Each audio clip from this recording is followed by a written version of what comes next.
voulait être à l'écoute de nos parents et de nos jeunes. Après 3 ans, on a décidé de changer. Fait qu'on a approché Patrick dans ce temps-là pour voir son intérêt à venir à Rivière-du-Loup. On savait qu'il y avait un intérêt parce qu'il y a quelques années, ils nous avaient fait part.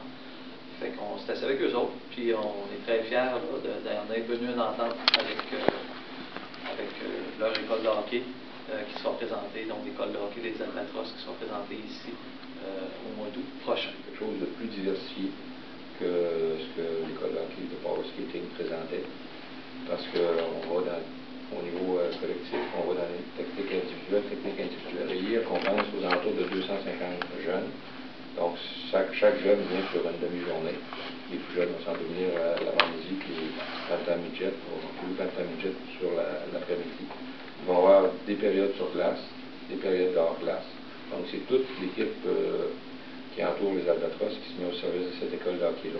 On peut dire qu'à Hockey Rivière-du-Loup, depuis 3 ans, 3-4 ans, on s'aperçoit que nos équipes performent beaucoup mieux, que ce soit dans simple lettre ou dans double lettre. Nos équipes, l'an passé, ont remporté un nombre de bannières plutôt extraordinaire. Parce que dans les tournois, on performe très bien, on a gagné les régionaux, fait que nos équipes vont bien.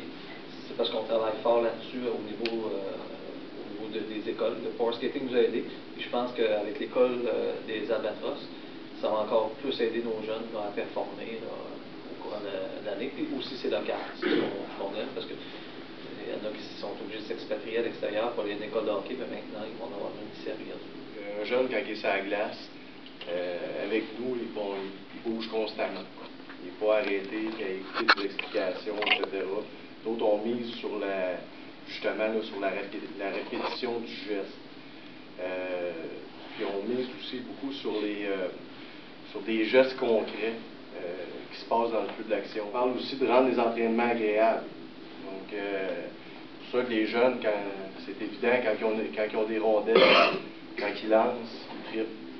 Quand ils passent 1 heure d'entraînement sans rondelle, ben là, ils trouvent ça souvent moins le fun un peu. Donc ça, pour nous autres, c'est important aussi, c'est qu'on travaille beaucoup selon le calibre du jeune. Donc, un jeune, s'il est rendu à ce stade-là, si on parle au niveau du patinage, ben, s'il y en a un autre dans le même groupe qui est rendu là, ben, on va adapter notre enseignement au gars qui est là, puis au gars qui est là aussi. Là. Si on ne fait pas du général, puis par exemple, on ne pratiquera pas 22 fois le virage serré pour un joueur qui maîtrise parfaitement la technique. Lui, on va y rajouter des gestes plus complexes. Donc, on travaille toujours en fonction du calibre du jeune.